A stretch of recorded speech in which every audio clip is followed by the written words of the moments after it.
stay. For us at West Midlands Communications Limited, we are happy for life and grace. It's a time of the year for us to celebrate another milestone in our journey to excellence and greatness. As we all know, we strode the broadcast firmament with pride.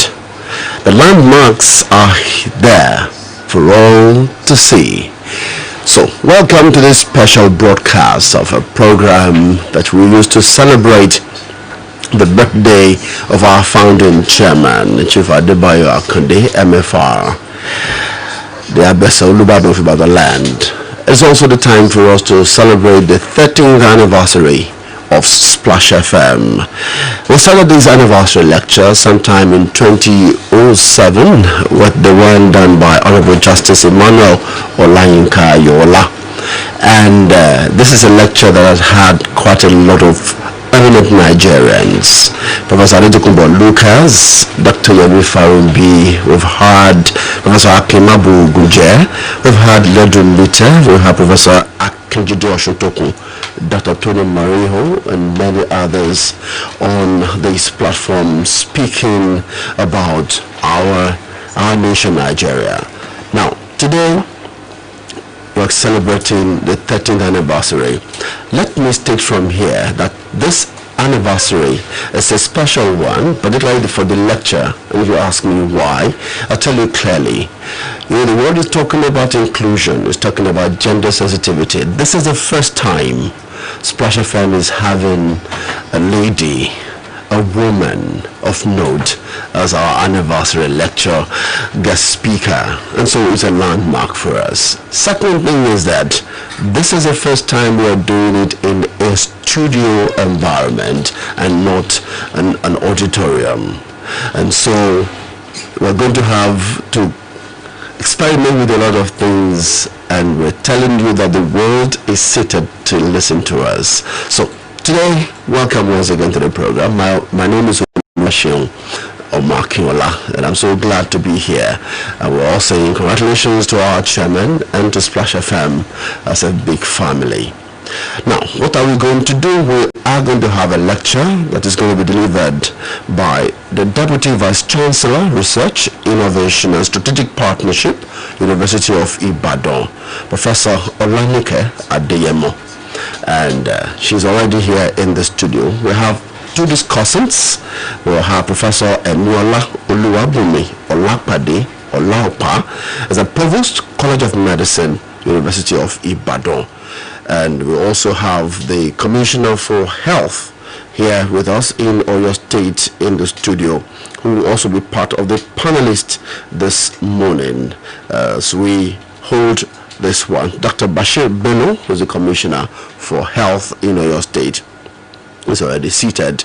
I'm welcoming them in just a moment. So, but if you are listening on radio, we thank you for listening. But there are other platforms where you can listen to this program as it's going on live. We're on Facebook, Splash FM Facebook fan page. We're there. We're on YouTube, Splash FM channel. We're also on Instagram. You can also watch us on a platform from our media partners, Yesma Radio. You can watch this program on Yesma Radio, Yes Media Academy Radio, on Facebook and on YouTube.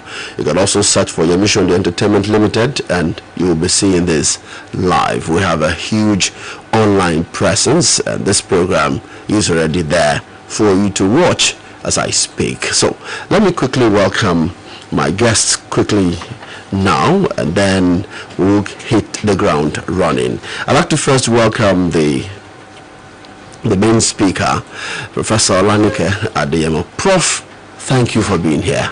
Thank you for having me. It's good to have you. Yeah. A word of congratulations to our chairman. We thank all of you for being here. I would like to thank the Provost, College of Medicine, University of Ibadan, Professor Eniola Oluwabumi Olapade Olaopa. Prof, welcome to the program. Thank you very much for inviting me, and we say congratulations to the founder of Splash FM. Thank you very much, sir. And I want to welcome the Honorable Commissioner for Health in Oyo State, Dr. Bashir Bello. Welcome to the program. Thank you very much. Thank you for having us on this program. We are glad you could be here. Thank you. Great. So, without wasting any much time, I'd like you to listen to the citation of the keynote speaker. The topic is COVID-19, lessons on responsibility, partnerships, and navigating the new normal. We'll get the new normal. We'll hear about it. What is the new normal? How are we going to navigate the new normal? But let's know, who is Professor Olanike Adeyemo? My colleague is already set to tell us about her. Ronke Giwa Onofua. Who is Professor Olanike Adeyemo?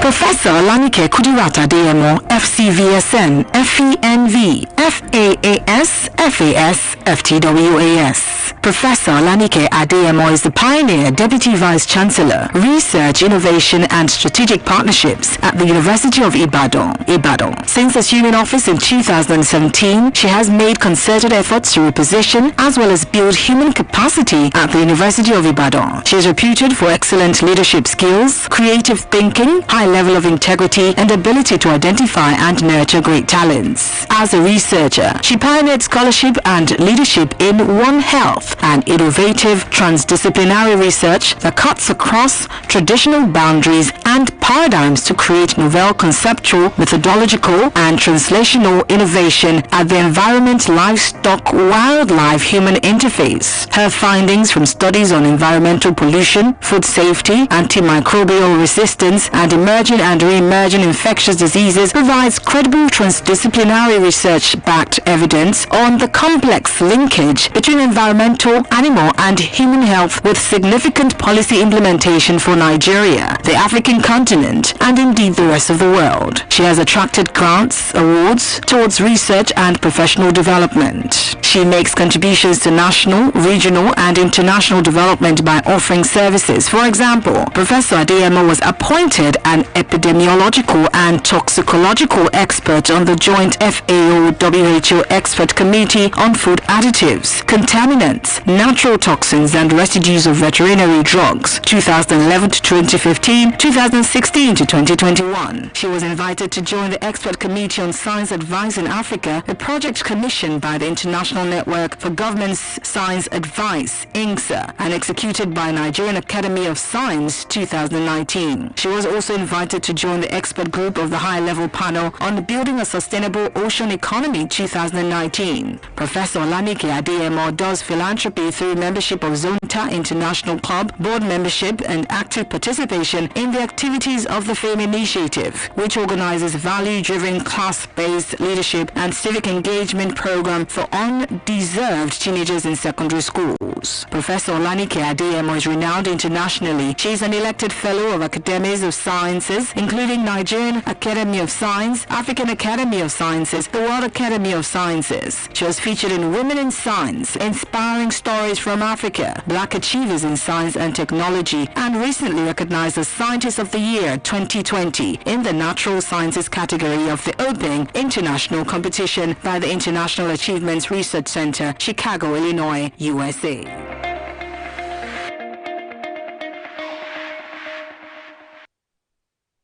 Splash FM 105.5.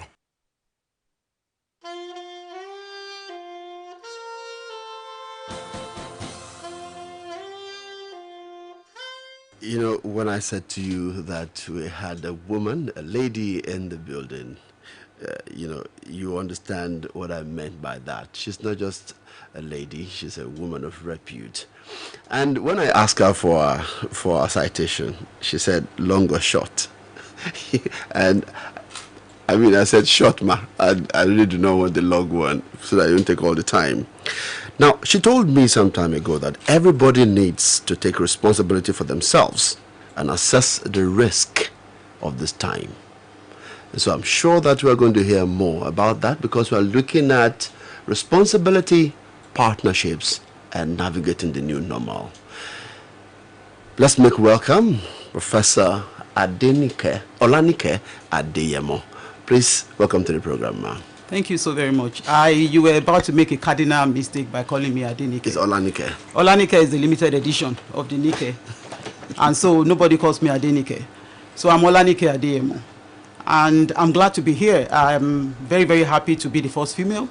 Although I think you have to do a catch-up, because I'm also somebody that is strongly pro-women and women showcasing women. We have enough women to do these things. So I don't think 13 years being the first woman is something you have to do a catch-up. Having said that, I want to congratulate Chief Adebayo Akonde on his 81st birthday. I want to pray that God will lengthen his days in sound health, that I will witness many more of these days. Also, I want to congratulate Splash FM for their 13th anniversary as well. And I thank God that you are an integrity station. I hope you keep up the integrity, you keep it going, because I know the media is the conscience of the nation, and you need integrity to play the part very well. The last thing I'll do before I go to the program is to do mommy duty. Today happens to be my son, one of my son's birthday, Mosibiluluwa, and happy birthday to you, a shout out to you. He asked me to say especially that he's my favorite son. So that's a very tough one. So I will say today as I speak now, Mosibiluluwa, you are my favorite son as I speak right now. So happy 16th birthday to you. So we go on to the topic of today. And I'll start by saying that we'll be shaking a lot of tables. And if you are affected, I think it's a good thing. I will be affected, you will be affected. But the most important thing is, what are we going to do about it as a people? So we are looking at COVID-19 lessons on responsibility, partnerships, and navigating the new normal. I'll be giving you, my outline is, I will introduce my topic to you. I love quotes. I do a lot of quotes, and you'll be seeing that as I go on. I will talk about COVID-19 lessons on responsibility. I'll give you more quotes. And then we'll talk about COVID-19 lessons on partnerships. I'll give you more quotes. And then we'll talk about COVID-19 navigating the new normal. And then we'll break it down to talk about what is the new normal for the government should look like, what should the new normal look like for partnerships, and what should the new normal look like for us as individuals, the populace. And then I'll talk about something I stole off the internet, lessons about COVID-19, and I'll be offering you my final thoughts. COVID-19 is real, an equal opportunity virus. If you know, that equal opportunity is something that I stole from America. They call everything equal opportunity. So what that means is that it's not irrespective of face. It doesn't look at your face. It doesn't look how beautiful you are, how rich you are, where you are from. So that's what I mean by equal opportunity. Everyone is affected equally. And one of the major lessons, and I'll start, is that it has magnified for us, for me personally, the weakness and the rot in the system or the non-system that we have in Nigeria. And the final thing that I think I'll use as introduction is to say that life will never be the same again. COVID-19 is a game changer. And according to Joseph Borrell, he said COVID-19 will reshape our world. We don't yet know when the crisis will end, but we can be sure that by the time it does, our world will look very different. And it does look different. I look at myself in the mirror and I don't recognize the ninja I see. When I talk about magnifying the rot in our system, I talk about the healthcare and the weakness that we have. I talk about law enforcement. I talk about even our level of education and or lack of it, and the economy. On responsibility, let me go quickly to my quotes. Empowerment is never about blame. It's about taking personal responsibility. The other one says people's participation is the essence of good governance. Then I have one that says blaming is so much easier than taking responsibility, because if you take responsibility, then you might be to blame. Accept responsibility for your actions, be accountable for your results, and take ownership of your mistakes. The last one, before I go on, says history tells us that an informed, activated population is vital to protecting the public's health. Lessons on responsibility. For me, it brought to fore gaps occasioned by decades of negligence of our social infrastructure development, including our healthcare system. We were scrambling. Education, our schools and university, whereas in developed clients, they migrated easily into online platform. It's been a tough time for us as a people, as a country. And even our social services, I know in the US they paid directly into people's accounts some monies for them to tide them over this period. But that's almost impossible. Do we have a structured system? Do you have, how do you get to me? Of course, when NCDC wants to send text message, they know how to get me. But apparently they don't know how to get my account number to send me money. So those are the kind of things we're talking about. And then we talk about industry that we're ill prepared. Nigeria is, we play to the gallery. And that's why I said I'll be shaking a few tables. Most of our industry were quick to donate to government. They made a large donation, but they were not ready, paid, and fulfilled the responsibility to their employees and clients. As I was still coming back, today, the bank is still a very, very, very, very strong transmission avenue for COVID-19 in Nigeria. As I was coming back, I still saw some banks. That is not being responsible. That's not being responsive. And so also other industries as well. They were quick to donate to the government, but where it concerns them, they weren't prepared, and they are still not prepared, and they are not catching up as well. And that is a problem for us.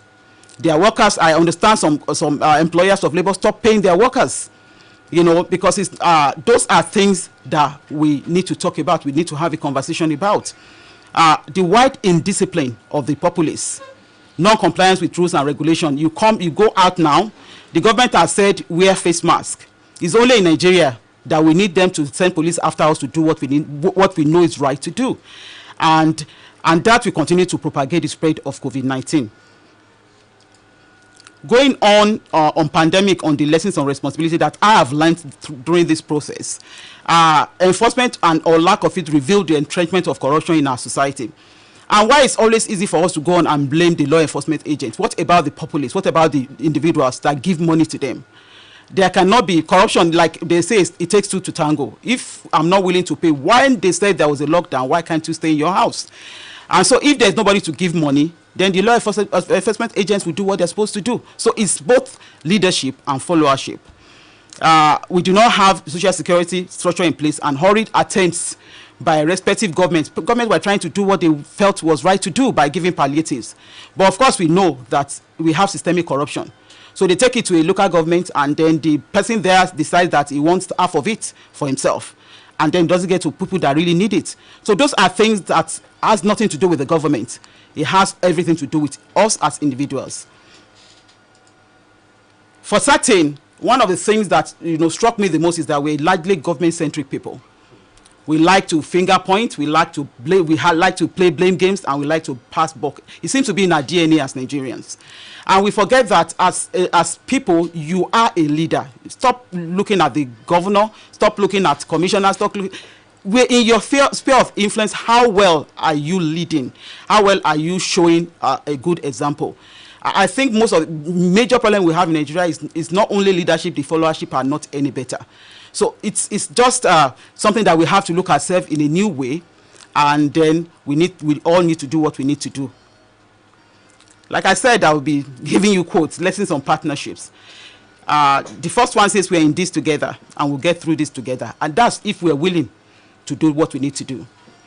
The second one says what the world needs now is solidarity. With solidarity, we can defeat the virus and build a better world. And then this one I got from University of Chicago Medical School. And what struck me here is that it says, thank you from the bottom of my heart for serving on the front line for this pandemic. And it starts with nurses, physicians, cafeteria workers, respiratory therapists, housekeepers are the heart and soul of the war against COVID-19. And what that lesson tells me is that it's about partnership. It's about healthcare. Nigerians, we are too focused. And I think I'll get to that. I shouldn't jump the gun.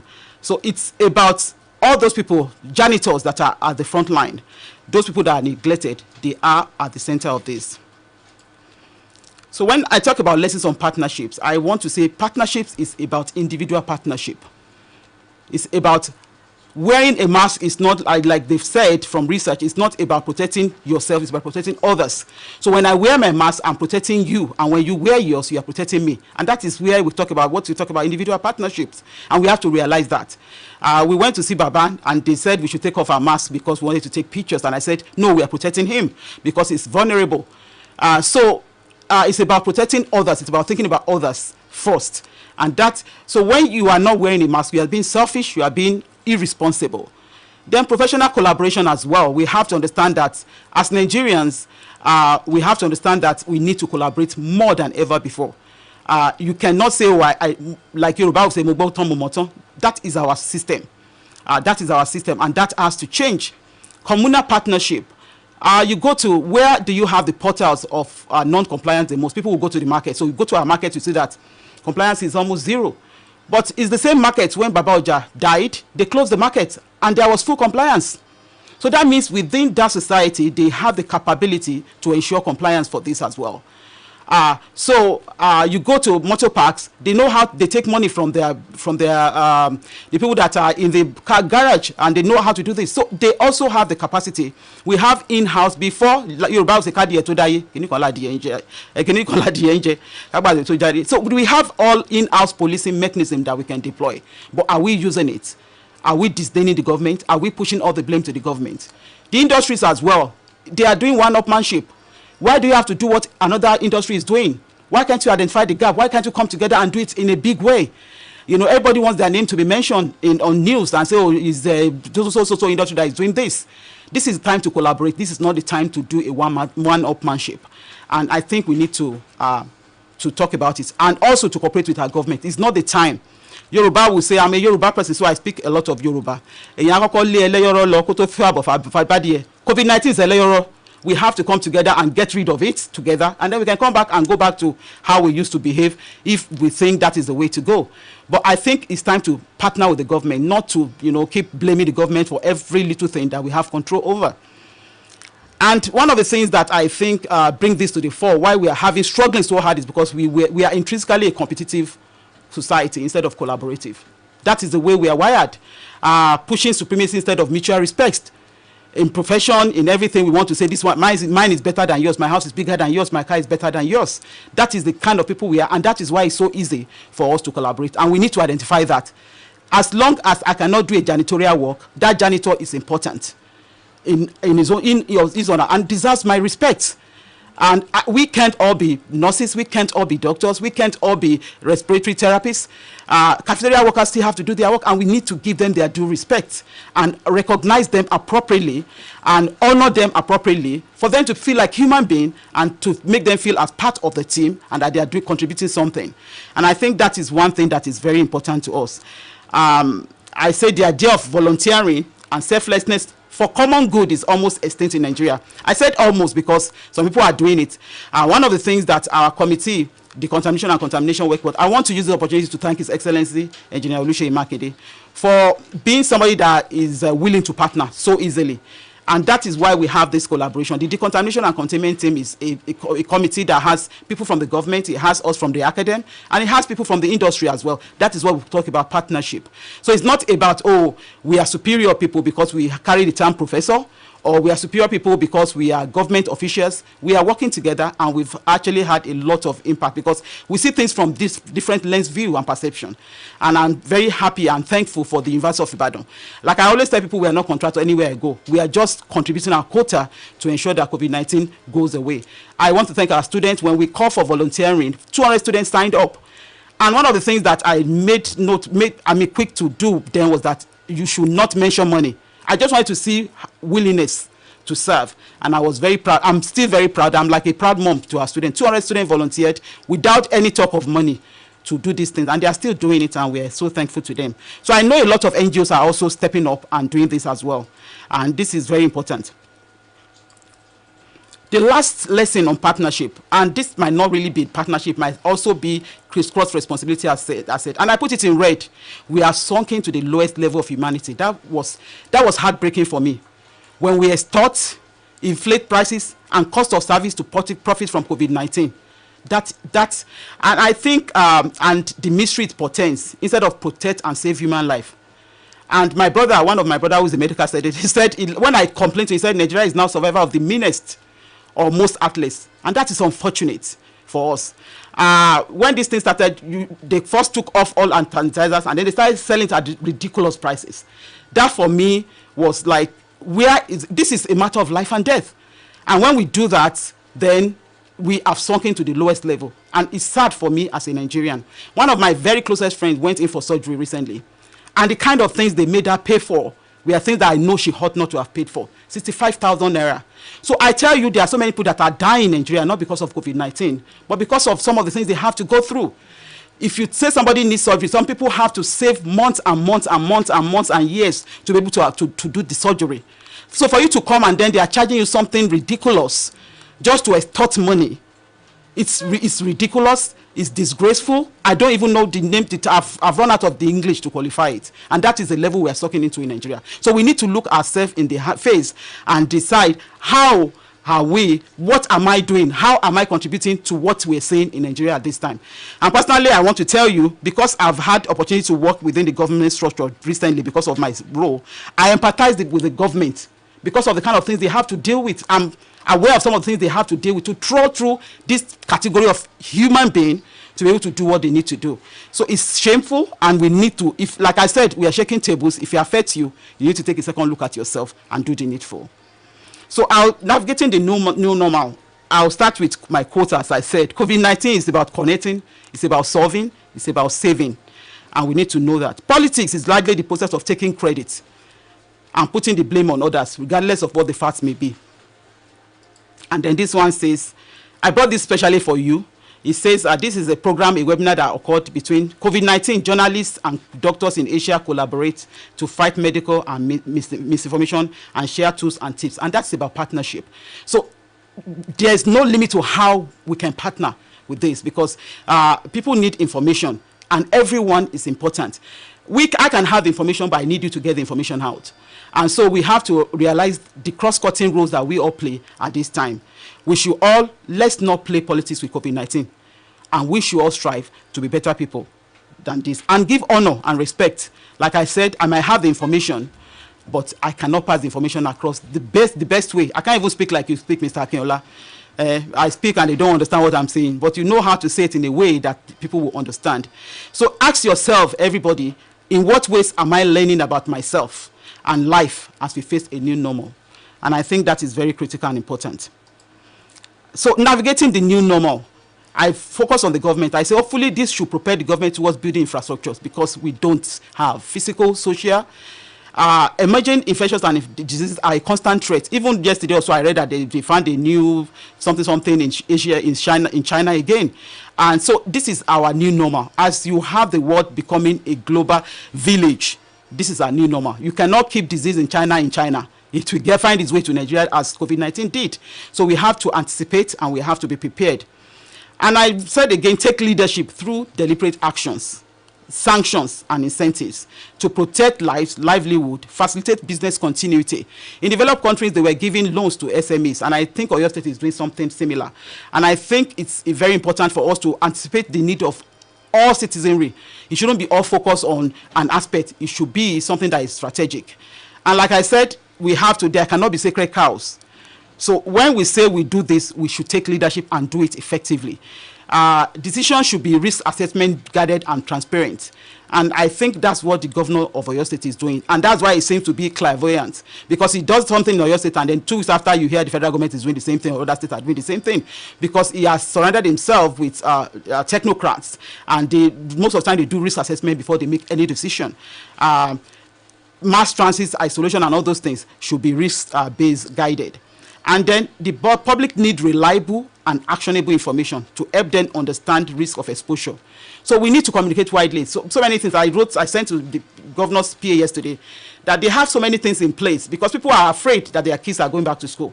So all those things that they have in place, they need to make a lot of noise about it so that people will, to quench fear mongering, for people to know these are the things that are in place, because people don't know. I said, oh, you've been very quiet about this. You need to make a lot of noise about this. So all avenue, mass media, town criers, I know they still have it in some villages if you need to go back to the days. And then trade unions associations is easy way to circumvent, like I said, fake news and fear mongering. And I think we need new laws as well. If you willfully expose somebody, or you willfully do something that will put somebody at risk, you should be charged for manslaughter. We need to, the National Assembly, every assembly should be doing new laws around COVID-19. Because like Yoruba will say, so when they make these laws, then when you are caught, then you face the maximum sentence. And then you see people will do what they need to do.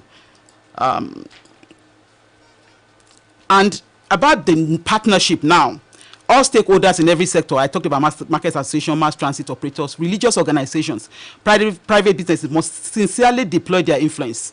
We all have influence in a sphere of influence. If you come to UI now, you cannot enter the University of Ibadan gate without having a face mask. And so when you come to University of Ibadan, almost everybody, you cannot see the same level of compliance you see outside, like you see at the University of Ibadan, because you can't even enter the UI gate, and we close all the other gates. You only come in through one gate.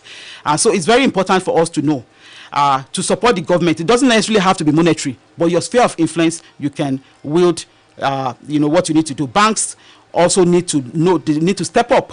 Where you have congregation, people need to do what they need to do. Local and international partnership will require for measures. We need to foster partnership that will strengthen our funding, material, and training to strengthen our country's long-related social infrastructures. And then I will be remiss if I don't talk about One Health, that are like the interconnectedness of human, animal, and environmental health. It is imperative. Most of the emerging and infectious, re-emerging infections, 75% of them are from animal sources. So you cannot just handle them and say, oh, they, treat fear and palakpa. So you cannot. You have to handle it at the source, and it requires that we cooperate to do this. And to when you talk about research, when you talk about response, when you talk about control, prevention, we need to take One Health seriously, and to also prevent the next pandemic. God, like Yoruba people will say. When you talk about the populace, we need to reflect on fundamental notions of responsibility. What do you mean by what is responsibility? What does it mean to you? Individual accountability is the essence of good corporate citizenship. So are you accountable as an individual? Then we need to understand that encroachment into natural ecosystem and anthropogenic activities, that's man-made activity, are the things that are creating conditions for the kind of things we see. 20, 30 years ago, there was nothing like this. So we have to understand that it's something we are doing as human beings, because we are the one with the greatest influence on our planet.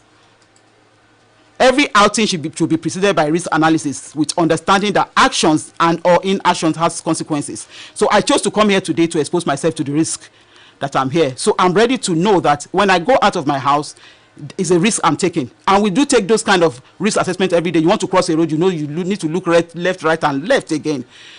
So it's the same thing we are talking about now. Let nobody put anybody under pressure by saying, oh, you must come to church, or you must do this, or you must do that. It's individual risk assessment, because at the end of the day, if it happens, it's you and your immediate family that will be impacted the most. Abiding by safety guidelines will help to curb further spread of COVID-19, and we should avoid stigmatizing infected people, because that's what will make people not to come out if they are infected, because they don't want you to start running away from them. I got this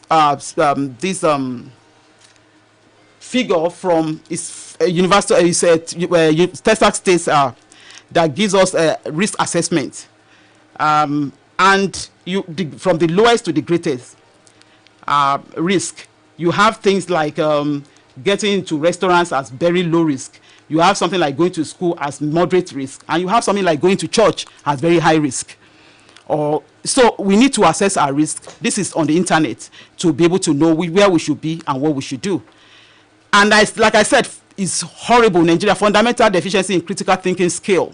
Nigerians only think along religious line, ethnicity, and which other one is there, and political leaning. It's horrible. We lack critical thinking skill, and I think that has to go back to the way we are educated. So I think that is something, those are the things that we need to think about when we get to the new normal. You see very educated people, and you see the way they argue, and it's ridiculous. Because once their religion is impacted, they cannot see reason. Once it's about their town or their village, and once it's about PDP or APC, it's stupid. So we need to be able to know when things are right, when things are wrong, and be able to think and analyze risk critically. That is one of the lessons I learned during this process. The most dangerous thing about COVID-19 is the unpredictability. And as long as there's no vaccine or cure, your survival depends on you being responsible and responsive to preventive measure. I tell a story about a doctor, both of them doctors in Lagos, and the two parents were okay, but they brought COVID-19 to their 21-year-old son, who unfortunately passed. So you cannot say, oh, it's because, of course, we say Baba is vulnerable, but a 21-year-old passed. So that is the problem with COVID-19. You cannot predict how it will behave when you get affected. So this is the lessons. It was 12 lessons, but I took 6 out. I got it off the internet. Lessons about COVID-19. It's reminding us of the shortness of life and of what is most important for us to do, which is to help each other, especially those who are old and sick. It is reminding us that after every difficulty, there is always ease. Life is a phase. In this great cycle, we do not need to panic. These too shall pass. It is reminding us that we are all equal, regardless of our culture, our religion, our occupation, financial situation, or how famous we are. It is also reminding us that we are all connected, and something that affects one person has an effect on another.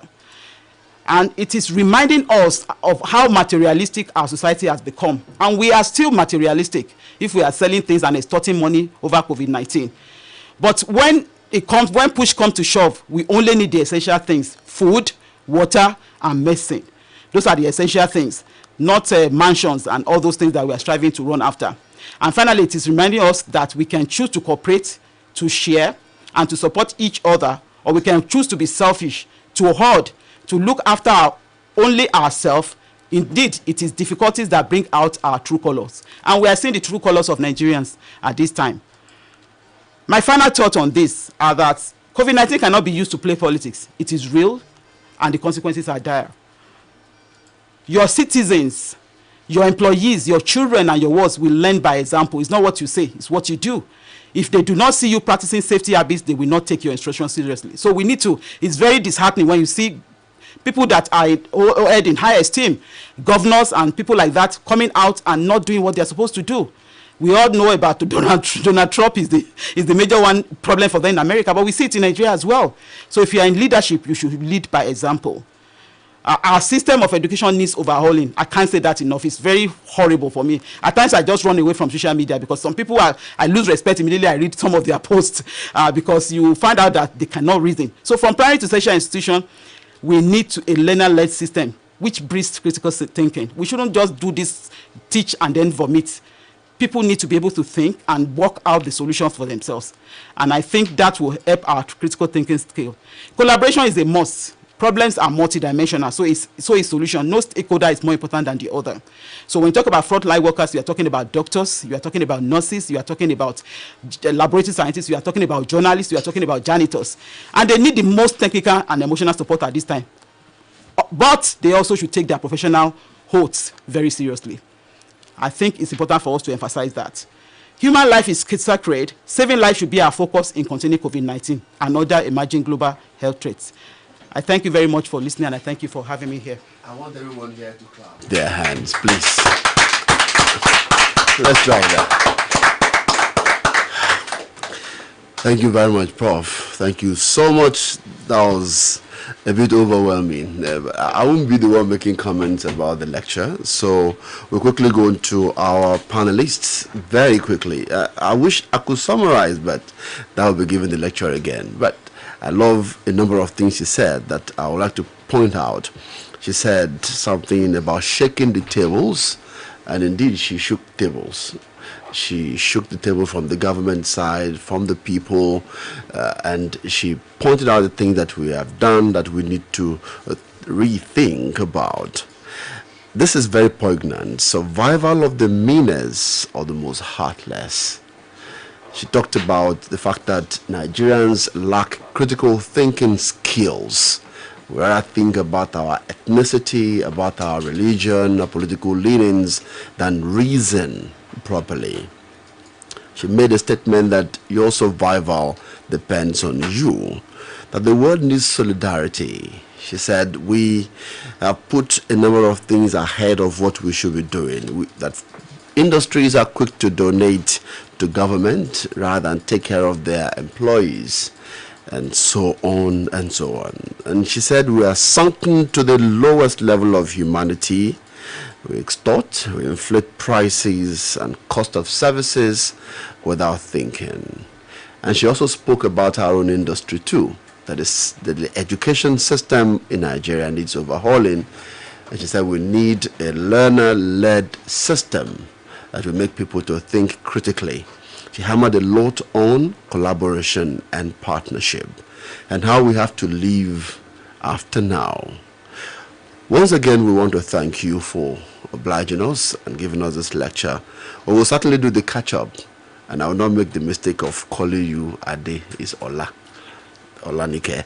Professor Emiola Oluwabumi Olakwadeola Opa is the Provost, College of Medicine, University of Ibadan. He'll be making his first statements about this after the break.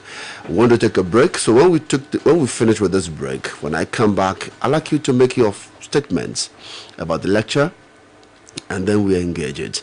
If you're listening to us on radio, you can send us messages via our Splash FM handles on Twitter, on Facebook, on YouTube. You can send your questions. I've seen a number of questions already. You also can send your questions to us this morning. We are also going to take some calls when the time is ripe. Thank you for being there. We'll take a break and we're back in a moment. It's still the 81st birthday celebration of our chairman and the 13th anniversary of Splash FM and our lecture. Stay with us, don't go away.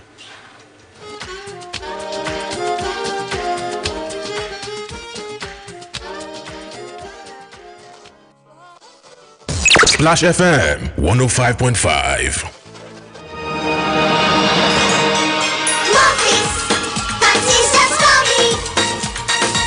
Yes, it really feels very comfy. I don't have to separate. Mofix Pants fits me perfectly. An invention from Mofix just for your baby. Mofix Pants with Anatomic Fit technology. New Mofix Pants, an invention from babies for babies. Easy to wear, easy to remove. Getting to this destination took a lot of work. You weren't even sure of where you were going, but you didn't settle. You went for it. Destinations after destinations, on and on. Changing your pace as you walked along, never stopping, never going back. You've owned this journey, and together, we believe we can do even greater things. Yes Media At Academy Meristem, Radio. we are a stellar team of wealth managers, financial advisors, and stockbrokers here to maximize the true potential of your wealth. You've come this far. Let's take you farther. Invest with Meristem. Visit meristemng.com or call our wealth line on 0700 Meristem. The First Media Academy darling, Radio. yes, babe. Please don't forget to buy Pauline Speak 456 growing up milk. Haba, you this woman. Pick 456 growing up milk again? Yes, so I have come again. Do you know Pick 456 growing up milk is for children between 4 to 6 years old. It has DHA that supports their growing brain. I put it in pap, cereal, tea every day. Hey, no wonder she's smart like me. You mean like me, her mother? Yes Media Academy 90% Radio. of brain development happens in the first 5 years of life. Peak 456 growing up milk with DHA is specially formulated for children 4 to 6 years of age to support brain development, which helps in preparing them for the future. Follow us on Facebook at Grow Up Smart and at Peak456_milk on Instagram. I got The you, First babe. Media My Pauline Academy must Radio. continue to do well in school. Grow up strong and smart with Peak 456 growing up milk.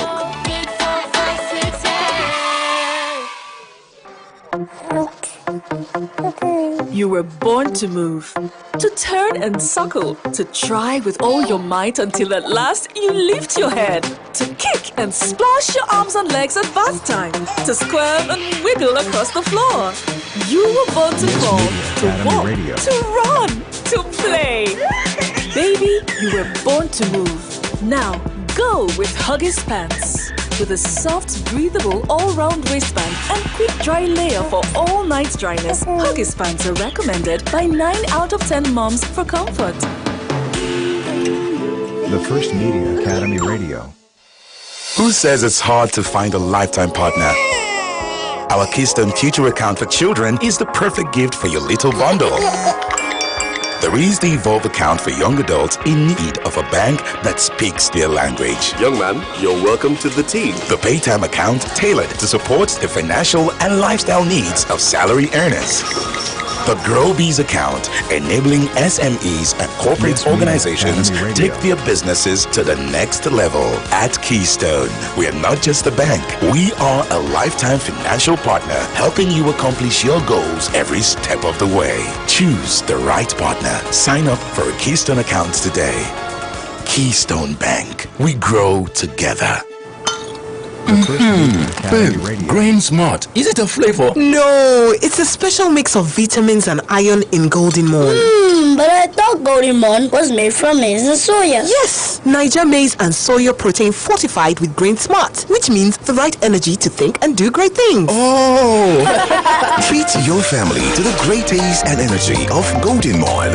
Eat up and carry go, because nothing do you. Golden Morn, make every day amazing. Splash FM 105.5.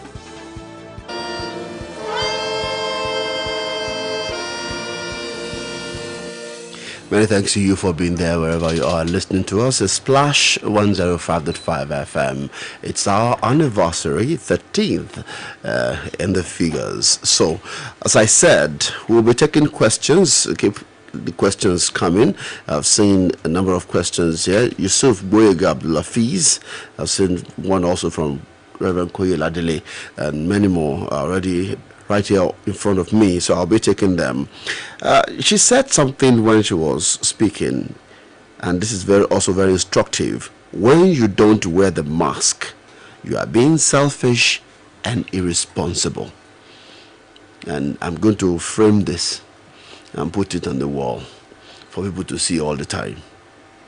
Now, I'm coming to Professor Emiola Oluwabumi Olapade Olaopa.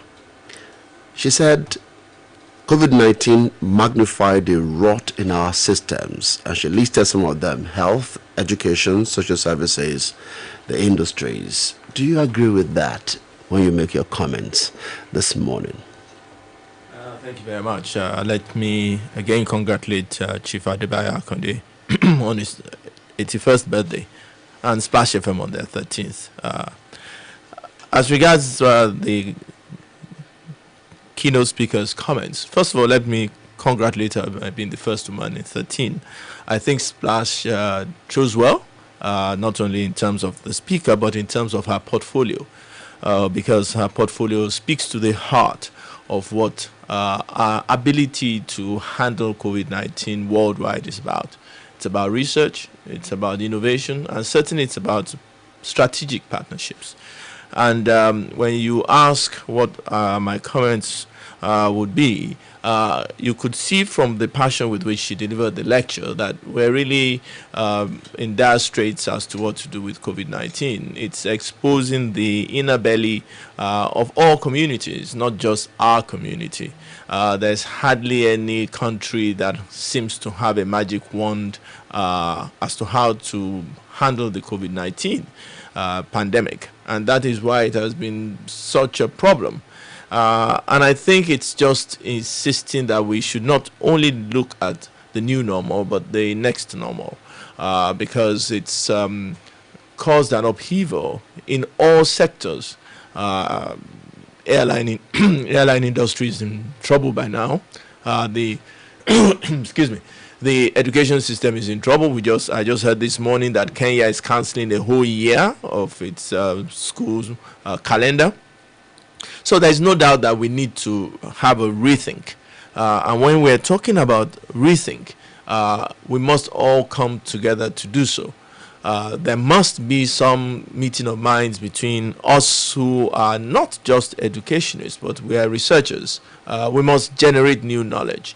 But we must generate new knowledge in a responsive way. We must look at what our society requires and what the characteristics of our society is. We tend to adopt rather than adapt in this country. We're so used to taking things from foreign countries without considering what our own circumstances are. And that's what happens. We're presently having difficulties handling COVID-19 because almost every consumable equipment that we're going to use to manage this pandemic has to be imported. Now, there are two problems with that. First is, do we have the money? Probably not. But more importantly is that now the people who normally would give us these things are in dire need themselves. So why should they give you what they need?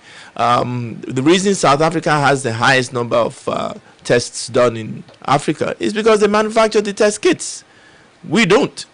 So when people say, "Oh, you're not testing enough," yes, first is the cost of the test kits. The second is, can we make them? Are they available? Can we get them?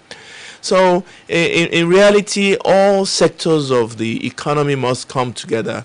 And as she rightly put it, each person must come and contribute his own quota. And cede leadership where necessary to the person or persons or discipline that are experts at that particular point in time. I must at this juncture congratulate or acknowledge the Oyo State government because they've actually gone a long way into ensuring that these collaborations and partnerships are in the fore. They've ensured that they've brought the best hands to the table, and from all indications, they're making the best use of the advice they get.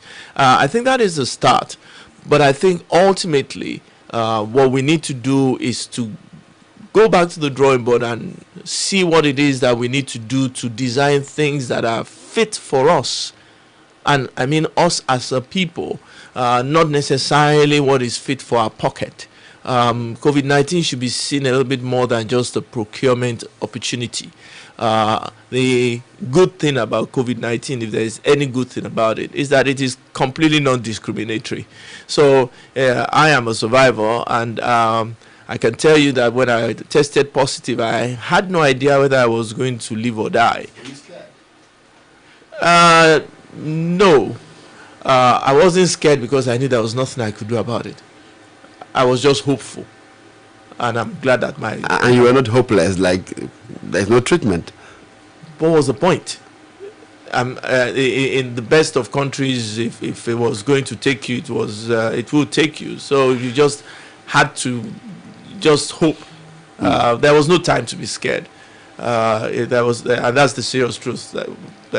And that is what people must understand, that COVID-19 has almost made everything Nigerians in particular, but the whole world in general, believed as their security, their guarantee. It has rendered it useless. You have a private jet, but sorry, you can't fly. You know, you have money in the bank, but sorry, it's not about money. So and on and on and on. You can see that even the most developed countries are in trouble. So we need to look inwards. And I dare say that I am convinced that if we do look inwards and we take advantage of our own qualities, I'm sure we'll be able to contribute something to this table of how to handle not only the COVID-19 pandemic, but what has been quite clearly described as a new normal. We need to be at that table, and that would involve all sectors and the best of all hands. Thank you.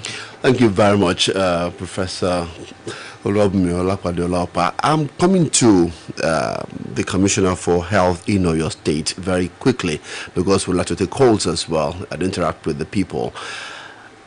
If you look at the way Oyo State has responded to it, the government, would you say that the government had done well in the face of her lecture today, if you weigh them? Well, thank you very much for that question. But let me first of all thank our guest speaker, Professor Olanike Adeyemo. She's done a lot to not only touch almost every part, but actually, in the medical terms, to post-mortem, you know, the reality on ground. You see, going to your question, at the risk of being immodest, all speakers have mentioned it, because we still have to give thanks not just to the leadership, but to the wisdom of His Excellency, the Oyo State Governor, Engineer Seyi Makinde. It is not unexpected, because he too used to mention that when you see an engineer digging a hole in front of your house, you need to be sure that he has done a lot of paperwork, maybe 2 or 3 months before coming down to start the actual business. So he demonstrated this when, as soon as we know the reality, because when we talk of knowing the reality, is another thing. The time it started in Wuhan, we were all looking at television and watching how they were panicking. And then they said, you mentioned they go to Italy. Then we were all looking at them. Of course, the Nigerian government started preparing. But the preparation was then that, well, let us look at the port city of Lagos. then Irua in Benin, and then, well, taking care of the very capital territory, that is Abuja. Only 3 laboratories were set ready, thinking that it's something that could be arrested, you know. But when our first index case came in February, given the flow between Ibadan to Lagos, and is a major commercial center now of this country, Lagos. So its spread across the country was like, well, more than the rate it has spread in some other countries like that. But come to think of it, as Professor Lanike has mentioned, sorry, Professor Lanike, come to think of it, the issue is that we were met seriously unprepared as a country. But immediately the reality was on ground.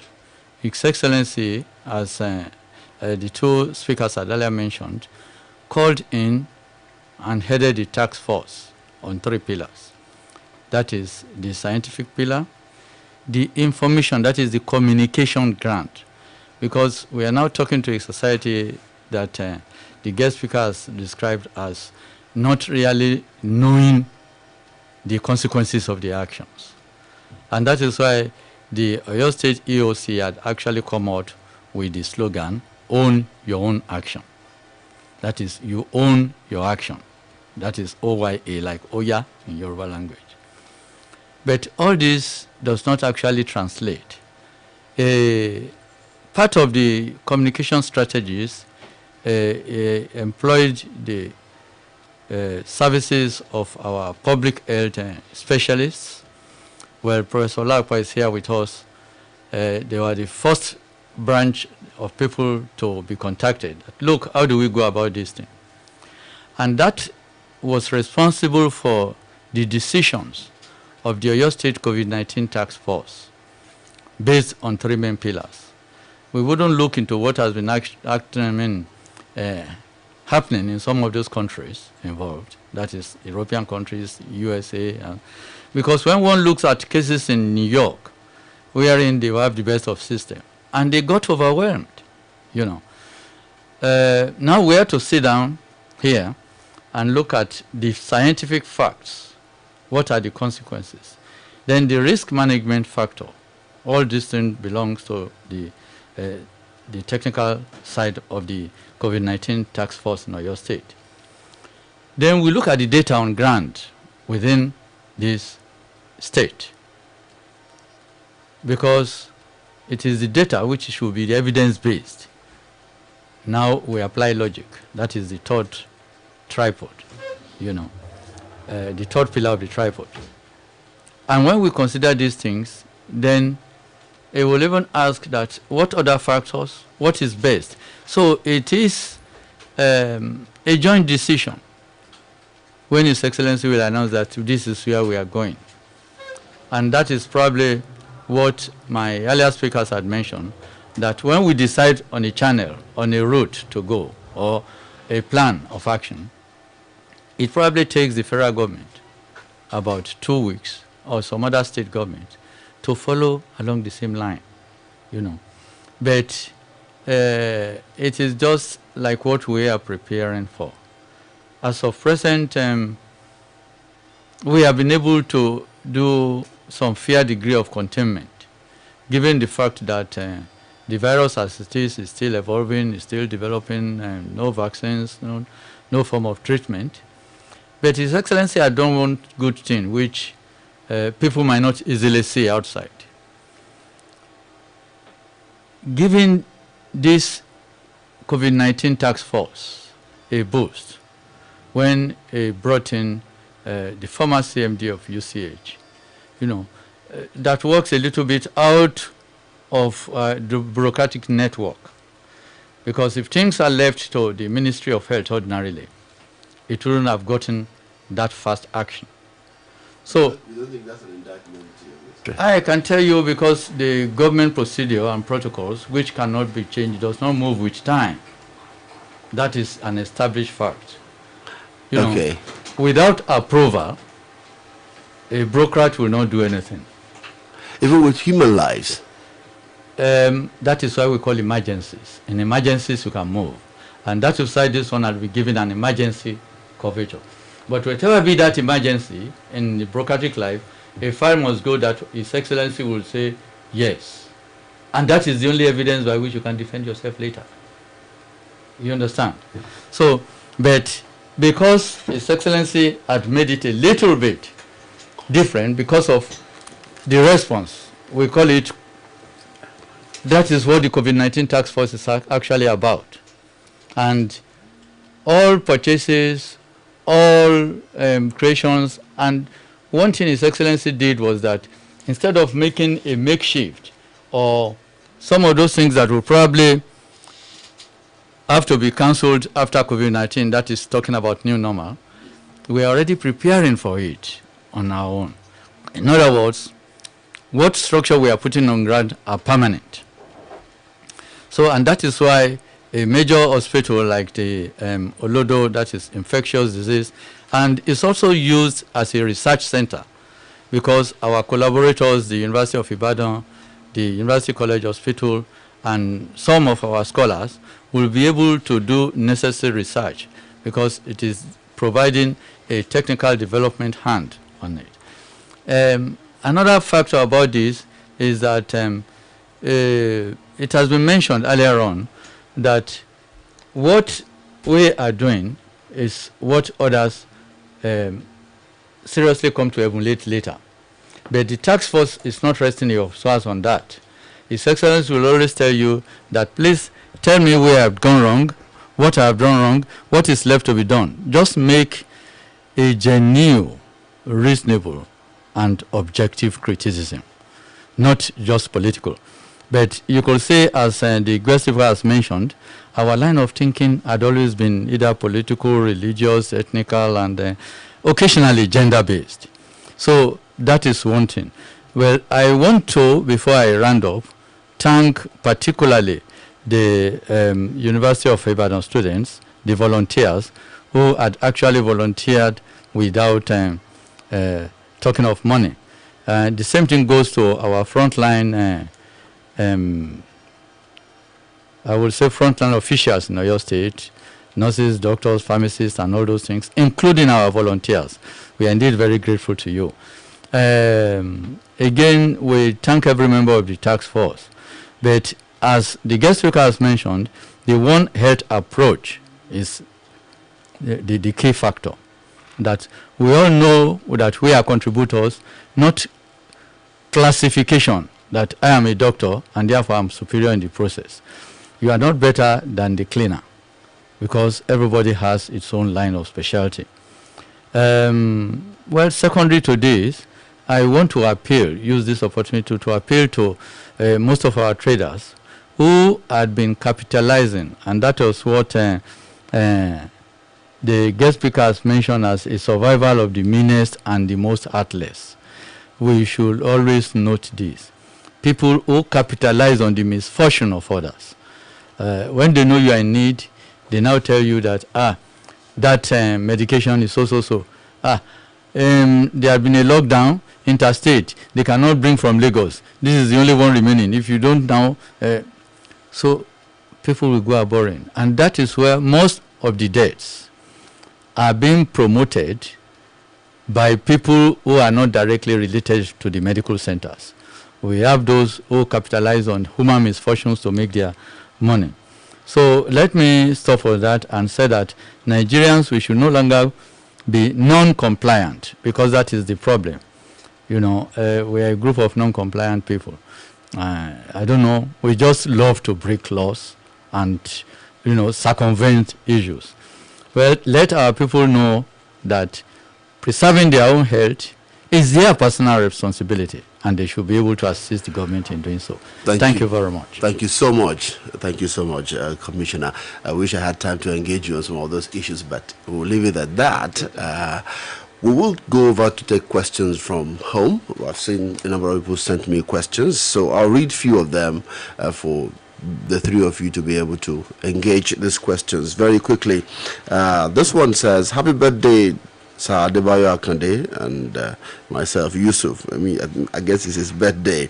He said, how best did you do you think National Assembly bill of giving the health sector financial autonomy from the state governors can ameliorate this unfortunate misdemeanor in our health sector infrastructural development, looking at the level at which unbalanced health infrastructure have claimed lives of many Nigerians, leaders and citizens alike? That's coming from Yusuf Boyega Abdulafiz from Muslim Ibadan. The other question says, is coronavirus really real in Nigeria? And I guess the lecturer said something about that. He said just this morning in the news, a professor was quoted as saying there is no such pandemic in Nigeria, and whoever believes should prove it. So he said, yes, we have heard that many have died and many recovered from COVID-19, but considering the way and manner government at various levels in Nigeria are handling it and the way majority of people are nonchalant about it, is there truly coronavirus in Nigeria? That's coming from Reverend Koye Ladele. I'd like you to also think about it. We will make the lectures available after now. I'd like to let you know that the lecturer will be gracious to give us and will produce the copies. You can find them when, and I will make the announcement about how to get the document as we move on.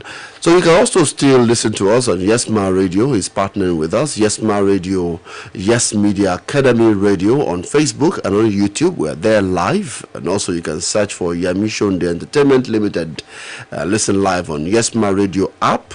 If you downloaded it on Google Play Store, you can listen to us right there. So we can take your questions. I'll deal with these two questions first, and then we'll take the calls and listen to your comments also on Facebook and other platforms. So, who's taking the first shot? Prof, are you taking the first shot? Is COVID-19 real? I think I'll pass on the first one, which is talking about just juggling. That's my opinion. You move something from somewhere, if you don't address the inherent systemic issues, then you're just moving something from, just like marrying another wife because you think your wife is soup is not nice. You marry another wife, the soup will be nice, but there will be other issues to deal with. So it's about addressing the systemic issues that we have, which most of the time we are not willing to talk about. Why do we have those issues, and what can be done about them? Talking about the moving something from somewhere to somewhere, that's just that's my own opinion about things like that. We have systemic issues and we need to address them. COVID-19 is real. If he doesn't think, he or she doesn't think it's real, she'll go to the nearest isolation center and hug as many positive patients as possible. You're usually savage at this response. Yeah, I'm sorry. You gave me this response before.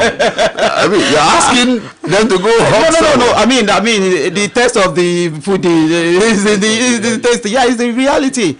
The thing about it is that there are so many, like we said, there are so many people that will just come. Unfortunately, social media is not helping, because people will just put out stupid things out there, and the people that do not know better, just imbibe these hook like and things. Actually, if it's from somebody that is supposed to know better, and that's why we have to say taking responsibility is not only taking care of yourself. It's about being aware that whatever you say or whatever you do, you are setting an example for people that look up to you. We are not only, it's not only about the government, we are all leaders within our sphere of influence. Whether you're a social media influencer or whether you are somebody that is respected by some people, once you say something, they take it as the gospel truth. And that's why I say there needs to be some laws. If you willfully put people's life at risk by whatever you say, whatever you pronounce, there should be some consequence. Okay. And that's why I'm talking about the fact that even because COVID-19 is a new situation, we need to reimagine how we want to handle it, including legally, to make sure people are responsible for whatever things they put out there. You can't say something that is stupid like that. It is real. We've had renowned people die from it. Their family didn't come out and say it wasn't COVID-19 that killed them, because we have the option to say, no, it wasn't something that killed them. So if people are dying, then you're asking if it's real. Then what do you want me to say? Go to the nearest... Prof, I want you to speak to the issue of legislation on the health, particularly public health. How can we make sure that public health is accessible to everyone and it's not encumbered by bureaucracy of rule and law, and that people can access health care? Well, thank you. I think that the issue of accessibility to health and the issue of whether COVID-19 is real or not are two sides of the same coin. It's all about education. The reason why some people do not think COVID-19 is real actually also has to do with some of the information that is being put out there by the relevant agencies. There's absolutely no doubt that there is a lot of conflicting information coming out, even from the World Health Organization. And I have always had an issue with public service announcements. I've had this discussion with the various officers of health. If you put out a narrative that COVID-19 is brought in by the Oga who goes abroad and comes back, instantly those who do not have an Oga that go abroad think it's not their problem. And if you say that it is only high-ranking people who are getting this disease, well, the man says he's not high-ranking now. So what is his problem? I don't have business with that. It's not. I mean, it's easy to think that when you say this ex-governor, this senior person died, that people would think it's real. But no, they have more serious problems. As one of our people said to me when we went on an outreach, he said, COVID-19 is just yet another thing that's killing us. The only reason you people are interested is because it's now killing you too. Whereas the other diseases and other problems that are killing us are still there, but simply because they're not affecting you, you don't care. The only reason you care about this is that you are catching it too. So we need to change the narrative. And it comes to that issue about legislation about public health. Public health, as opposed to population health, should not be seen simply as exclusivity as Nigerian law has it now. I'm sure the Commissioner for Health would agree with me that local governments see it as they're almost the exclusive preserve. State governments to see secondary health as the exclusive preserve, and then federal government sometimes thinks tertiary health is its own exclusive preserve. And I know this because Edson has the Barakwa program where we have to work with local government, state government, and us as federal government, trying to make sure that we bring what is indeed public health to the people. And the amount of bureaucracy you have to overcome is simply unimaginable. And for as long as it is bureaucracy that we are more interested in than the actual impact, then as Professor Adeyemo has said, simply moving it from local government to state government, or from state government to federal government, or vice versa, we have not solved the problem. And the problem is trying to ensure that we design something that is meant to work. I am not sure that a lot of our legislation has been designed to work. They've just been simply legislated for convenience and for expediency. We normally have this attitude of let's just do it, we'll sort out the problems later. Unfortunately, the problems usually come before. So I would say that we should focus on accessibility. We should ensure that our public health legislation addresses both the public health issues and the population health issues so that they can be more effective. Thank you very much. I'm moving to the commissioner, but this time I'm going to speak Yoruba because I know you can speak Yoruba, so that those who are, the large population of those who are ill-informed are probably people who don't speak English like we do right here on this table, even though we have talked about very educated people who are misinforming the public. But let's go to Yoruba. Mo wòye nǹkan tí ìpínlẹ̀ Ọ̀yọ́ ń ṣe lórí ọ̀rọ̀ àrùn COVID-19 yìí. Ẹ ti sọ wípé ẹ pèrègede pé ẹ ti ń ṣe àwọn nǹkan tó jẹ́ pé tẹ́ bá ti ṣe tán àwòkọ́ṣe ní ìpínlẹ̀ Ọ̀yọ́ wá jẹ́ fún àwọn ìjọba tó kù láyìíká wa àti ìjọba àpapọ̀. Mo fẹ́ kẹ́ gbé yẹ̀wò àwọn nǹkan wo ni ìjọba ìpínlẹ̀ Ọ̀yọ́ ti gbé kalẹ̀ tí ó fún àwọn èèyàn nífọ̀kànbalẹ̀ wípé tọmọ wa bá lọ léèwé kò ní ká àrùn yìí wálé, tá a bá lọ sọ́jà, tá a bá lọ sílé ìjọsìn àní kó àrùn yìí wálé. Ṣé àwọn kankan wà tẹ̀tẹ̀lá nílànà tí àwọn èèyàn máa tẹ̀lé?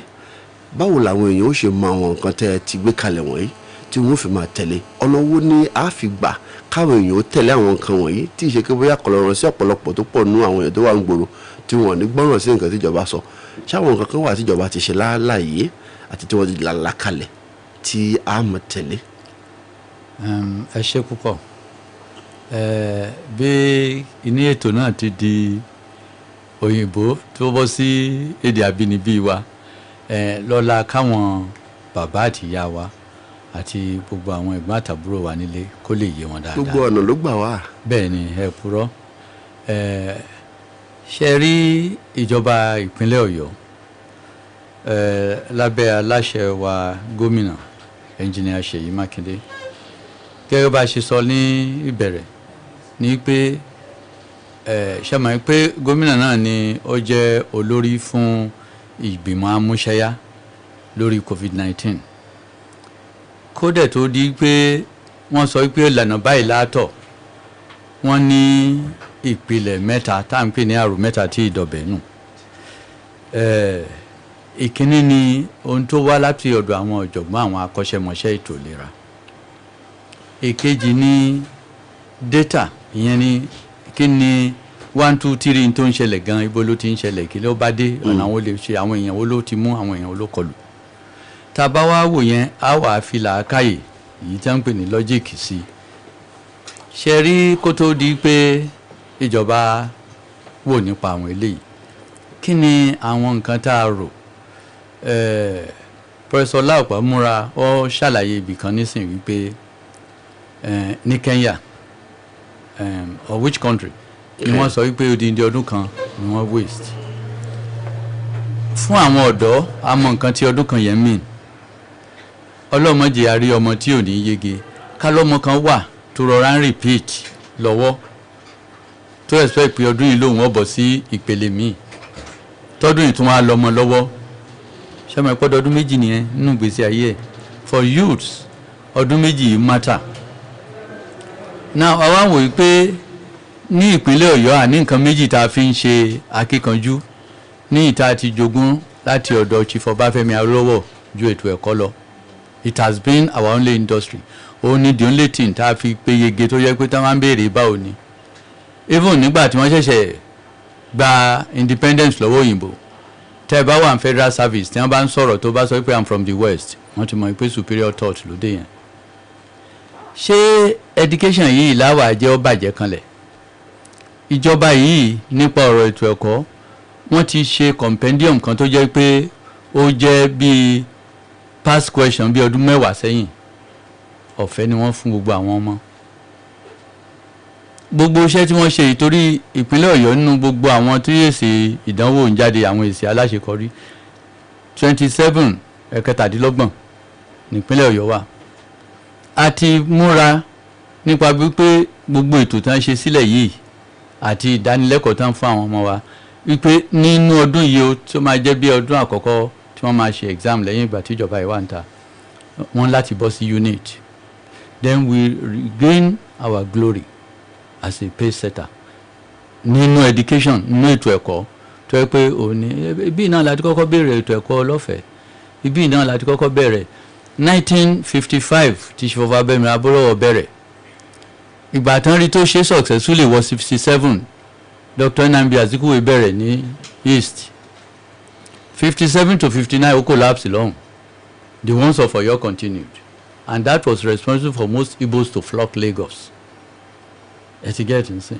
so it's our only pride ṣùgbọ́n ká tó wá ṣe ètò eléyìí gẹ́gẹ́ bá a ṣe sọ àwọn akọ́ṣẹ́mọṣẹ́ ètò ẹ̀kọ́ àti àwọn akọ́ṣẹ́mọṣẹ́ ètò ìlera wọ́n jókòó káwọn ọmọ yẹn mọ́ lóòsì àsìkò yìí kí ni tá a lè ṣe òótọ́ ewu ń bẹ ń ta wọ́n kọ́kọ́ wá pe àwọn olùkọ́ wọn wọ́n fún wọn ní ìdánilẹ́kọ̀ọ́ lórí bí wọ́n ṣe lè ṣe now a gbọ́ pé kò ń ṣe gbogbo àwọn ọmọ ni wọ́n ní kán wọlé o àwọn tí wọ́n ní kán wọlé gan-an wọn ò ju bí 10% iléèwé kọ̀ọ̀kan lọ ìyẹn dẹ̀ ni àwọn tó ń ṣe iṣẹ́ tí wọ́n fẹ́ fi bọ́ sí ìpele míì àwọn ọmọ primary 6 táwọn náà dẹ̀ ni tí ó bọ̀ sí secondary àwọn ọmọ GSS 3 táwọn yẹn fẹ́ bọ́ sí senior school àti àwọn tó bẹ̀rẹ̀ pé wọ́n fẹ́ ṣe school certificate tí mi ti ń wò pé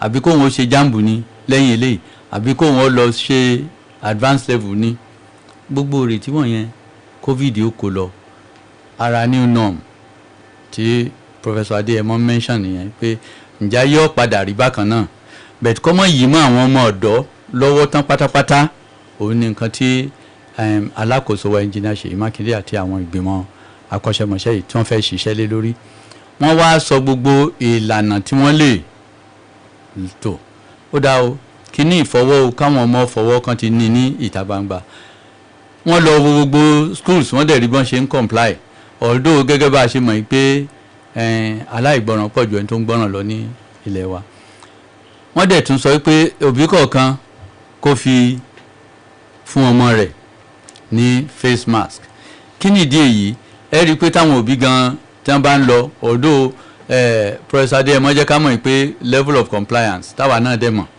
ìwé ó poor bẹ̀ táwọn èèyàn bá fẹ́ lọ gbowó ní báńkì wọ́n mọ̀ pé wọ́n ó dì mọ́ títí tí tọ́lọ́run ó fi yọ̀ǹda owó fún wọn so tán bá wá tún dé létán ẹnu ọ̀nà géètì báńkì wọn ti fa kinní yẹn bọ́ sí àgbọ̀n you know which looks more convenient than the nose in fact. bẹ́ẹ̀ bá fà ságbọ̀n kò ṣe nǹkan kan ẹni bá fà ságbọ̀n ò bo nǹkan kan àbí kò bo nǹkan kan wọ́n ti fọlọ́pàá mú àwọn èèyàn láwọn ìlú kan. yes ó tọ́ ni fọlọ́pàá mú èèyàn ní.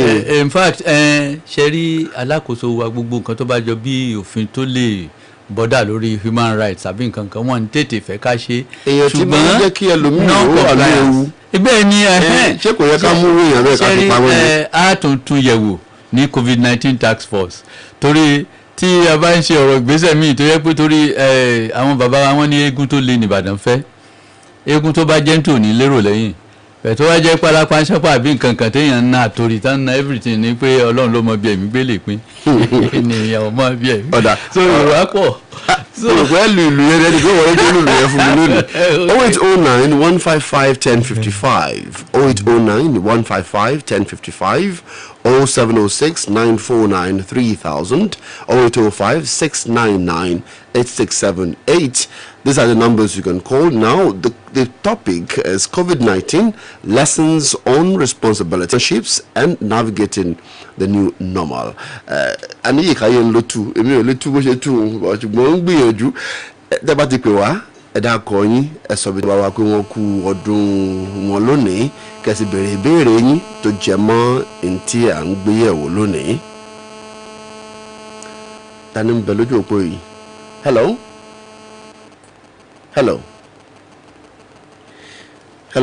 good morning.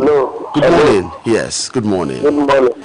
Thank you for calling. What's the name where you're calling from? Àti bàbá wa Abẹ́sẹ̀ Olúbàdàn ẹni wọ́n gùn ọlọ́run ó jẹ ọ̀pẹ fún wa. Èyí mo bá béèrè ni pé ṣé bí ó ṣe ń lọ yìí ṣé ọ̀nà àbáyọ wà tó jẹ́ pé gbogbo àwọn ọmọ yìí tí a fi wọlé pẹ̀lú àwọn ilé àbí bó ṣe ń lọ yìí tó ń dùn òfin sí i tí táwọn ilé ìbá ti parí tí wọ́n kò dá wọn padà sí lélẹ̀. Thank you very much. Mo ko ti rí ìbéèrè yẹn mú. A dáhùn ìbéèrè yẹn. Tawa tó lọ mi tó wà lójú òpó. If anybody is there, let me call the number again. Or someone is there already. Hello. Good morning. Okay, it's gone. 0809-155-1055, 0805-699-8678, and 0706-949-3000. Ẹ káàárọ̀. Ẹ mọ̀ kú ojúmọ́. Alhaji Ayélabógo láti Làǹlàtẹ̀. Alhaji Ayélabógo láti. Wọ́n fún ọjọ́ bí òní o. Lágbára Ọlọ́run, àlàáfíà ara, ẹ̀mí gígùn tún máa lékún o. Àmín o. Gbogbo òṣìṣẹ́ Splash àti Lágẹ̀lú akíyín o. Ìbéèrè mi pín sóríṣi méjì o. Lásìkò ọ̀gìnìntìn láwà yìí, àwọn èèyàn máa ń húkọ́ ọ̀gìnìntìn wọ àwọn èèyàn ikú máa ń jáde mú òtútù mọ́ àwọn èèyàn. Ẹ̀rù wa ń ba àwọn èèyàn pé ká mẹ́jọ sídùú fáná pé nǹkan ká ti ṣẹlẹ̀ wọ́n má máa ń lẹ̀. Ṣèṣì yìí òtútù sì ti wá ti pẹ́ ọ̀gìnìntìn ti wá ti pẹ́. Ẹ̀ẹ̀kejì àwọn oògùn tí wọ́n lọ kó wá nílùú kejì Madagascar àtàwọn tí wọ́n ń ṣe ń bí ṣé wọn ò lè lò ní Alhaji Ayélabógo láti Làǹlàtẹ̀. ẹ ṣeun alájà yìí làbógun láti là látẹ mo fẹ́ràn ìbéèrè wọn o ṣe mọ̀ pásíkò yìí yóò mọ̀ sí ṣé gbogbo ẹni tó bá ti sí lóní covid ní abẹ́ni wá ti wúkọ́ lóní covid ẹ jẹ́ kí kọmíṣánná ò dá wa lóhùn kíákíá. ẹ ṣe pọ̀ ẹ jẹ́ kí ká kọ́kọ́ mú láti bí ẹni tó ṣe ìbéèrè àkọ́kọ́ màá wá bọ́ sórí ọ̀rọ̀ ti alájẹ ayélujábógun ìbéèrè wọn. now ṣe rí ìbá àwọn tí a ní kí wọ́n bẹ̀rẹ̀ kí wọ́n wọlé yìí a rí i pé àwọn wà ní ìpele tó ṣe pàtàkì sí ìlọsíwájú wọn nínú ètò ẹ̀kọ́. so pẹ̀lú gbogbo ètò tá a fi sílẹ̀ a tún yìí study yìí pé àbó lè bẹ́yìn yọ ká mọ́ di nǹkan àbámọ̀ àwa gan ti wà prepared but ní èní ní Wednesday àwọn alákòóso ètò ẹ̀kọ́ pọ́n ti training tí wọ́n ti ṣe gbogbo ẹ̀ àwọn ti wà lẹ́nu ẹ̀ láti bí ọ̀sẹ̀ kan sẹ́yìn ṣùgbọ́n pẹ̀lú ìbá àwọn ọmọ tí wọ́n wà ní ìsìn àti social distancing pé kí wọ́n máa wà lọ́tọ̀ọ̀tọ̀ kí wọ́n fi nǹkan bomú gbogbo yẹn ní ìjọ Monday gómìnà wa láti àtàárọ̀ di ọwọ́ àsìkò tí wọ́n ń close ló ń lọ sí school ọ̀tọ̀ọ̀tọ̀ táwọn náà ń wo bí ètò yẹn ṣe ń lọ. Alákòóso ètò ẹ̀kọ́ àti àwọn ìsọ̀ǹgbè different àti ní different zones àwọn zonal inspector of education gbogbo ni wọ́n tún mójútó lọ́tọ̀. Àwọn ọ̀gá EOC wa táǹkì ní emergency operation center tó jẹ́ pé àwọn náà ṣe ìdánilẹ́kọ̀ọ́ àti nǹkan kan yẹn àwọn náà tún lọ wọ́n tún yẹ̀ wọ́n wò. So gbogbo kínní kò ń ṣe pé a fi ilẹ̀ ìpè kan bẹ̀rẹ̀. So tí a bá rí tí gbogbo ètò yìí bá lọ déédéé òótọ́ díẹ̀díẹ̀ lè wà sọ pé gbogbo ẹ̀ ní òsùmọ̀tò ṣùgbọ́n ìjọba á tún jókòó àwọn alákòóso akọ́ṣẹ́mọṣẹ́ yẹn á tún jókòó pé ibo la bá dé kí ni percentage ẹ̀ torí ayé ń wo ṣẹ́rí ńgbà tí wọ́n bẹ̀rẹ̀ àyẹ̀wò ní Ọ̀yọ́ state bá a bá wo gbogbo bí nọ́mbà wa ṣe ń lọ sókè àwọn tó positive ó kéré sí iye àwọn tá a yẹ̀wò àwọn tí ò yẹ̀yẹ̀ wò tó wá nọ́mbà àwọn tó positive wọn ju t'Ọ̀yọ́ state lọ. Tá a bá dẹ̀ lẹ́yìn tó mọ̀ sí.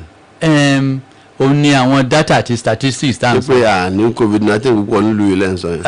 Irọ́ ṣe rí ṣe mọ̀ nípa ìyẹra wa wò á bèrè kíní kan tó ń pè ní community testing ní gbogbo different local government. So àwọn tó ń rò pé òsì wọ́n rí i pé àwọn kọ̀ọ̀kan níyọ tí a wá wo iye àwọn tá a ti yẹ̀wò sí iye àwọn tó ní ó yìí kéré. ṣe ní nọ́mbà àwọn tá a ti yẹ̀wò ni. a ní nọ́mbà wọn. ṣe lè fún wa. ẹ ṣe gbogbo bẹ̀tẹ́mọ̀ ilé interpreters. You can do it in English. Do it in English. Gbogbo àwọn tá a ti confam tí ó jẹ́ pé wọ́n jẹ́ confirmed cases jẹ́ 1,530. ṣé ń gbọ́ àwọn tó wà active cases nínú wọn tá a mọ̀ pé bóyá wọ́n ní àpẹẹrẹ àrùn yìí lára àwọn yẹn jẹ́ bíi 700. Èyí tí mò ń fún yín jẹ́ gẹ́gẹ́ bíi títí aago 10 alẹ́ àná torí kíní ìmọ̀ ṣe mọ̀ bá ṣe ń ṣe tẹ́sì lọ àti ìmọ̀ tí ó délé lónìí but títí di 7 alẹ́ àná ó ní ẹ̀ ń gbọ́ yìí àwọn tó ti recover tá a ti discharge wọ́n jẹ́ 811 àwọn tó kú jẹ́ 19 so tẹ́ bá wo 19 out of confirmed cases ẹ rí i pé we are still at 0.9 ìyẹn show level of containment and managerial skill, management skill. I don't know whether I want to agree with level of containment in your state. Prof. Statistics ni kò ṣe é bájiyàn. Eléyìí ṣe é bájiyàn o, déyàn wá wò ó. Prof. As far as statistics are concerned, the Americans will say they are lies, they are damn lies, and then there are statistics. There is no doubt that there is some measure of active intervention in Oyo State that is helping with the containment. I think it would be unfair to suggest that there isn't some interaction or intervention that is causing some measure of containment. But the data is still quite soft. And the reason why the data is soft is that we do not have sufficient testing being done. Even as much as we are doing more testing than others, Oyo State government has rarely supported that. They have 2 labs that backing them. But when you look at the population, we do not have the same degree of penetrance as they have in Lagos. And it's also important to note that we do not have correct diagnoses for all of those who have illnesses of other kinds. So what does that mean? Are we recording all COVID-19 cases in Oyo State? That's why I said the data is quite soft. That is different from the ones we have seen, only 19 have died. If we have real data, it's difficult to say, and that's why Lagos State looks a little bit worse than everywhere, because they're doing a lot more. So we need to be careful about how we interpret the data. And I'll just give an example, just to make sure that you don't think I'm blaming the Oyo State government. For the in the UK, for a long time, they were only recording the COVID-19 cases that were in hospital. They were not looking at the COVID-19 cases and or deaths in elderly care homes. And that meant that they did not record 25% of the cases and deaths. So if we do not have that kind of robust data, we can only deal with the soft data we have. So it's reassuring, but it's not yet uhuru. As a medical doctor, we are moving to the wet season, like somebody asked. We didn't deal with that question, but I wanted to deal with that question for me very briefly. Would there be mistakes to say somebody sneezing and then... This is not the time to sneeze. So if I want to sneeze, I should just swallow it. I suggest you swallow your sneeze. Reflex action. There's absolutely no doubt that if you sneeze now, people will not answer with bless you. They will go in another direction. So you will maintain social distance. Yes, as the Yorubas will say, "Allah lojuti okuriti kuliana." You know, the guy would have died anyway, but for God's sake, would you have left your in-laws' house? Don't sneeze near anybody right now. All right, thank you for those comments. We will need to move a bit quickly into something else. If you are still calling, maybe I won't be able to take those calls now. Maybe we have not addressed Alhaji Ayelabogun's question on local medications. Okay, all right. Okay, so very quickly. Because you say, you remember sometimes that Madagascar claimed there are some things, the WHO and some other things were making some rules about it. Here, the COVID-19 task force is also supporting a research work, by our natural herbalists, along with the Department of Botany of the University College, University of Ibadan, with the hope that they will come out with some testings that will be able to withstand, the test of time. So you put ìjọba wa bá ń sọ wípé àti lóògùn tá a gbé kalẹ̀ o. Kò ń ṣe tẹ́nìkan á mọ sọ fún wa pé ṣe ti lórí ṣe ti ṣe báyìí. Ìyẹn ń lọ lọ́wọ́. Thank you very much. Yes, Prof. Just very briefly, Professor Adeyemo mentioned a point that I think may have been missed in her lecture or may not have been focused on. We need local funding for our research and our partnerships. For as long as we are going abroad to get money, he who pays the piper dictates the tune. And so it is important that we get local funding into our efforts, be them on the research side, on the health side, on the innovative side, so we own the intellectual data that comes from those research programs. For as long as it is the United States or Switzerland or somewhere, then they'll take the data and go away. So she mentioned it, but I think it may have been, as we say, lost in transition. It's important that we get our philanthropists, our benefactors to support research. So let me come back to Professor Adeyemo to give her final take, maybe tie it to what he said and give your final take quickly. It's okay. Thank you very much. I think one thing I need to quickly say before I give my final take is that I don't want people to go away with the fact that if you are sneezing, you shouldn't seek intervention.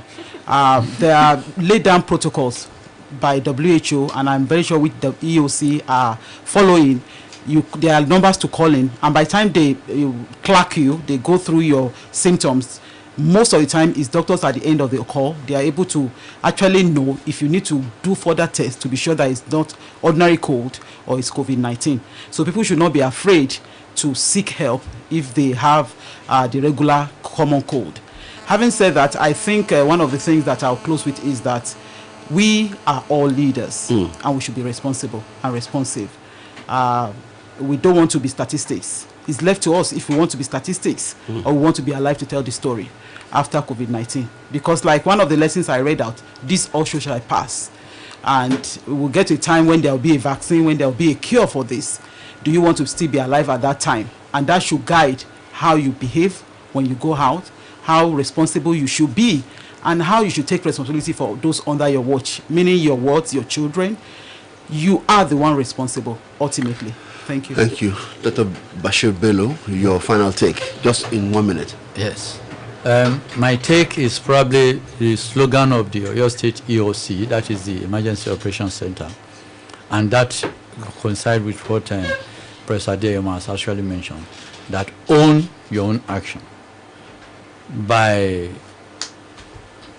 not being responsible and responsive, you are actually creating a sore, you know, in the wound of distinction. So we want everybody to know that self-protection is number one protection, and that they should not wait for the government to come and probably clean their environments or their something. Everybody should own live their action. Yes, live and own your action. Professor Olapade Olawokpa. Yes, first of all, let me thank Professor Adeyemo for making that point about sneezing. We were talking a different time, but indeed it is true. Not just for sneezing, but for all other ailments, that people should visit the necessary health practitioners to get tested. However, it is also important that we note that COVID-19 is only one of several diseases that is afflicting us. And whilst we must deal with the problem as it is now, we must not forget all the other illnesses as well that are causing diseases, that are causing death. When you die, you die. Whether it is COVID-19 or hypertension or diabetes is irrelevant. So we should not neglect all the other diseases, and we should ensure that we visit or contact health practitioners, and the health practitioners should also not take every disease as COVID-19, even as they must protect themselves. And I must shout out to government to realize that the healthcare professionals require added protection at this time. They are more at risk, and there are not very many of them per population, so we can't afford to lose any member of the population, but certainly we can't afford to lose healthcare professionals at a higher rate than we are now. Thank you. Thank you so much. I'd like to thank Professor Oluwabumi Olapade Olawokpa, Provost College of Medicine, University of Ibadan, a member of the panel this day. Thank you for coming. I'd like to thank Dr. Bashir Bello, Oyo State Commissioner for Health, as a member of the panel as well, and also our guest lecturer, Professor Olanike Adeyemo. Thank you, ma'am, for being here. Very quickly, I'm moving to the birthday component of this celebration, and I still want you to maintain your seats. Don't go. We'll take a little break. When we come back, I'll be welcoming a few people who will be doing some goodwill messages. The Zonal Director, Ibadan Zonal Office of the NBC, is here. I'd like to welcome and thank him for joining us on the program today, Mr. Raphael Apan. Thank you for being here. We appreciate you. I'm taking a break right now. When I come back, we'll celebrate a little bit more. Stay with us.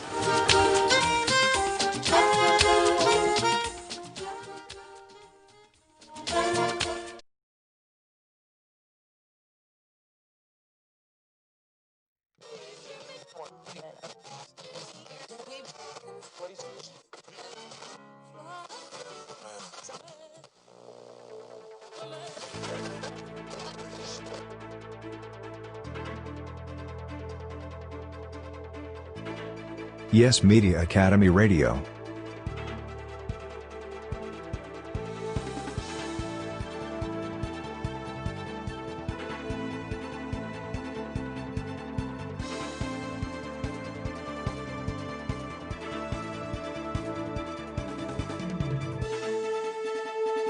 The First Media Academy Radio.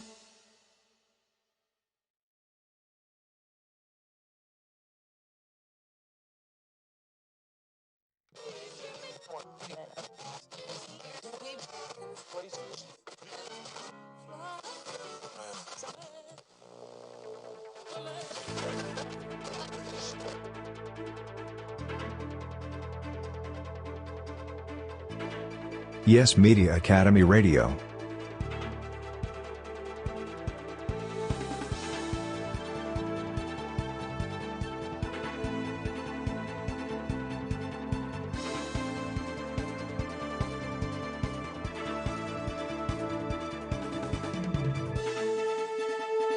The First Media Academy Radio.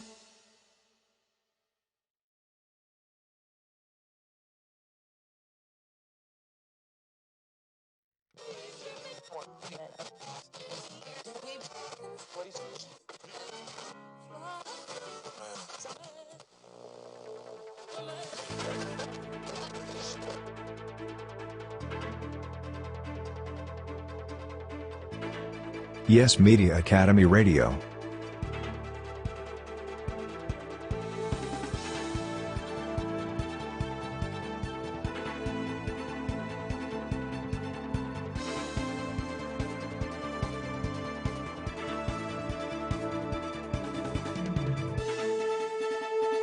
The First Media Academy Radio.